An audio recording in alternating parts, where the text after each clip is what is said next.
SAT emotions is very important, and I want to discuss that with you so that you understand what is going to go through your mind when you take the SAT. And it's very exciting because people who have already taken the SAT, they love hearing what I'm about to say, and people who have yet to take it are like, no, that won't happen to me, but it will. Okay, so be well prepared, and I'm going to also sketch for you so you get a good feeling of what's going on in the SAT. And again, for you to increase several hundred points, which is what happens when you go through tutoring with me, hopefully, for you to increase several hundred points, you need to be able to control these emotions. Got it? So the first thing you need to know is you will be stressed the week before the SAT. You will be very stressed. Tutoring with me, I make you stay home. You don't even go to school that week. You just stay here and you're just doing exams and questions. You're going to be very stressed out from classwork. It's fascinating how during the SAT you also get so much work from school simultaneously. The SAT has 10 sections, okay? There are 10 sections in this exam, okay? And students have claimed that this exam is the longest test of their lives up until this point in their education. The exam is about 4.5 to 5 hours. I want to make something very clear. I want to make something very clear to you. You understand me? Section 10, at the end of section 10, you don't just jump up and say, okay, test over. No. Okay, David has not taken the SAT yet. You have. You know what happens. Section 10, it's the last section. Guess what? They close the booklet, they collect the test, they check your IDs, they give you back your stuff. If it's wintertime, they take a ticket, right? It takes you at least another 35, 45 minutes to get out of that testing room after section 10. So don't think you're going to leave after that 4.5 hour time period. You're going to be there all day long. Test is scheduled to begin around 8:30. Guess what? It never begins at 8:30. It begins like 9:15, 9:30, okay? Every single proctor gives different breaks. It's hit or miss. There's no set schedule as to when they're allowed to give breaks. Some kids, Angelica had 2 5-minute breaks. Brittany had like 4. Like some people are like, they get a lot of breaks, some don't. Prepare to not have lots of breaks. Don't drink coffee. Don't do any of that. I will give you I'm going to prepare a lunch snack for you, protein bars and food. I'm not cooking. Don't know how, but I will prepare food for you before you take the test and what you should be eating a week before you take the test.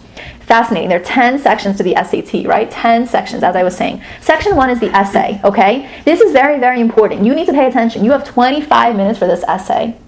You need to finish this essay in about 22 minutes. That's when you need to finish this essay. Because what's going to happen if you don't finish the essay? It's going to hang over you like a dark cloud the rest of the exam, okay? Now, before I tell you about section 2, I will tell you an anecdote, horror story about one of the kids I tutored. He did not have time to finish the essay. He took SAT prep, yes. He said he came to me he came to me just math. He didn't come for writing. He didn't come for the essay stuff. His English teacher gave him advice. He was an AP English. English teacher said, you should draft. D-R-A-F-T. You should draft.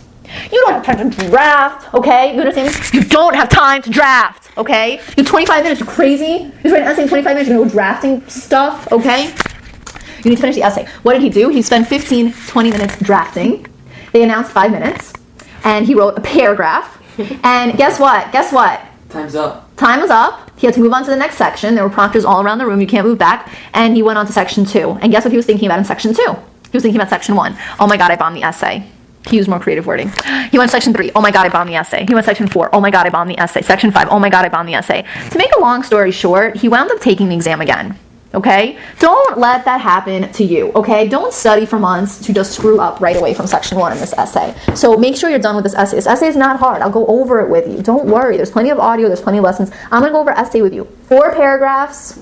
That's approximately 5 minutes per paragraph. David, do the math for me. How long? 4 times 5. 20 minutes. You have 25. Plenty of time. Okay? I even give you a few minutes here and there of leeway. That's not so bad, right? Let's keep going. Now you enter section 2. The test gets harder as you keep going, okay? Isn't that evil? You would think it should get easier. It gets harder. Section 9 is by far more difficult than section 2, okay? Which is why I will be with you. From my end, I'll tell you, I promise to be with you, okay? I'm not taking you kids for the summer. I have the group I already have, and I will work with you, and I will drive your parents crazy, and I will drive you insane. I will take away your Facebooks and your iPods, and I'm going to take away all your fun stuff. But I will help you as much as I can achieve the greatest possible score. From your end, you have to work hard. You need to build your vocab and work into your sections. Section 2 right away, they're hitting you with vocab. You have 25 minutes and 24 questions. You see this? Do you see this? David, do some basic math for me, David. 25 minutes, 24 questions. What happens here? About like 1 minute each question. You get approximately a minute per question. You need to answer every single question. You can't leave 3/4. You can't only do 3/4 of the test. You can't only do half the test. You're only gonna have to score, right, Gabby? Only half the score. You can't do that stuff, okay? Clear?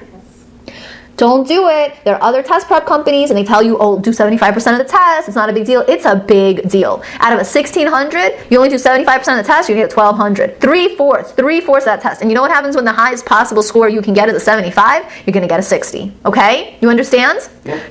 You need to answer the whole test. You need time. So you have to give yourself plenty of time for all of that, okay? I'll go over it with you, I promise. I have amazing strategies and it'll help you, okay? Look at Brittany. Brittany went up 100 points in English. 100 points, okay? They give you a passage, you're good to go, right? You have a passage, you're good, you're set. Look at how nice this is. I want you to look actually very carefully at page 392 because you see the passage is on one side and the questions are on the other side. But passage 2 is good. Passage 2 is your friend. It's later on it starts to suck. You know why it starts to suck? You start to get the passage on one side and then you have to start swishing. You start swishing back and forth, because the passage is on one side, all the questions are on the other side. You got it? Can't do that, okay? You got to stay strong. Then you're going on to section 3. Section 3 is math. What's going on with the math? You have 25 minutes. You have 20 questions. You're with me? We're on page 395. 25 minutes, 20 questions. David, basic math for me. What's the time? What's the situation? Between 1 and 1.5 minutes. This is what you need to do. This is what you need to do. I don't care what other social plans you have for the summer. I don't care that it's been snowing and raining and horrible for the past 10 months. You need to spend no more than a minute. No more than a minute per question up until question 10. Okay? Then you give yourself a minute and a half for the rest of these. That's going to be your allocation. A minute, and then towards the end, a minute and a half. No, towards the end it gets harder, right? Because towards the end, you need more time to answer those questions. You can still answer them. You can answer every single question. But towards the middle end, you need more time. Okay? Let's keep going. You go into section 5. So I'm going to give you my little charts. You're at section 1. It's like a gun goes off. You're like, right? You're going. You're at section 1. You're high. You're at section 2. You're high. You're at section 3. And something happens at section 4. You're like, damn, this test is long. Okay? And then you're at section 5.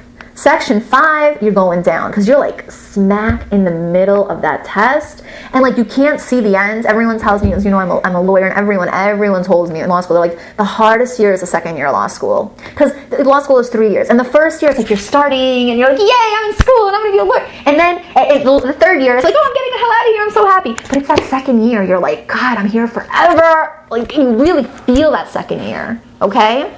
So senior year, it's going to go by. Spring, forget it. So you're going to blink. Spring, senior year is going to be over, okay? So here you have essay, ready? 1, 2, 3, 4, 5. You're going down at 5. This is a big problem because